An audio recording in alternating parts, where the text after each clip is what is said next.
Aunty Murugar வந்து நிறைய பேர் கேட்டுட்டே இருக்கீங்க. ஆண்டி முருகர் வந்து வீட்டுல வைக்கலாமா அப்படின்னு சொல்லி கேட்டுட்டே இருக்கீங்க. எனக்கு புக்கிங் வந்து பாத்தீங்கன்னா நிறைய ஆயிடுச்சு. இந்த வாட்டி ரொம்ப சந்தோஷமா இருக்கு. ஆண்டி முருகர் வந்து கும்பிட்டீங்க அப்படின்னா கண்டிப்பா அறிவையும் செல்வத்தையும் சேர்த்து கொடுக்கறவர் வந்து பாத்தீங்கன்னா நம்ம ஆண்டி முருகர் தான். நான் உண்மையிலே சொல்றேன், என் கடை ஓப்பனிங் அன்னைக்கு பாத்தீங்க அப்படின்னா இவர் மட்டும்தான் என்னோட கடையில இருந்தாரு. ஆனா நான் இப்ப பண்ணாத பொருளே கிடையாது. அந்த அளவுக்கு என்ன உயர்த்தி இருக்காரு என் முருகர். சோ அதனால வந்து நிறைய பேர் வாங்கி வழிபடுங்க. கண்டிப்பா கும்பிடலாம். ஆண்டி முருகர் கும்பிடுறது தப்பே கிடையாதுப்பா. நிறைய பேர் வந்து மனசுல வந்து நம்ம வந்து ஆண்டி முருகர் கும்பிட்டு ஆண்டி ஆயிடுவோம் அப்படின்ற ஒரு உணர்வு இருக்கு. அப்படிலாம் கிடையவே கிடையாது.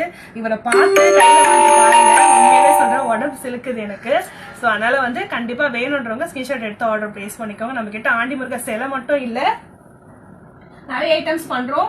இந்த மாதிரி வஸ்திரம் வேணாலும் நம்ம கிட்ட அவைலபிள் இருக்கு. எக்ஸ்ட்ரா சார்ஜ் ஆகும். உங்களுக்கு வேணா கூட நம்ம பண்ணி கொடுத்துட்டு இருக்கோம். முருகருக்கு மாலை வேணா கூட நம்ம கிட்ட இருக்கு. இந்த மாதிரி மயில்ல வேணா கூட நம்ம ஆண்டி முருகர் மட்டும் இல்ல, எந்த முருகர் வேணாலும் நம்ம பண்ணி கொடுத்துட்டு இருக்கோம். சரிங்களா? இது தவிர நம்ம கிட்ட போட்டோ ஃப்ரேம்ஸுமே வந்து அவைலபிள் இருக்கு ஆண்டி முருகர்ல. நிறைய பேர் இப்போ நிறைய வாங்க ஆரம்பிச்சிட்டீங்க ஆண்டி முருகர். ரொம்ப சந்தோஷமா இருக்கு. இவரை பார்க்கும் போது எனக்கு கண்ணில் தண்ணி தான் வந்துச்சு. ஸோ அதனால வந்து வேணுன்றவங்க கண்டிப்பா ஸ்கிரீன்ஷாட் எடுத்து ஆர்டர் பிளேஸ் பண்ணிக்கோங்க. ஆண்டி முருகரை வச்சு கும்பிடுங்க. உங்களை கண்டிப்பா உயர்த்துவார் என் அப்பன் முருகன். தேங்க்யூ.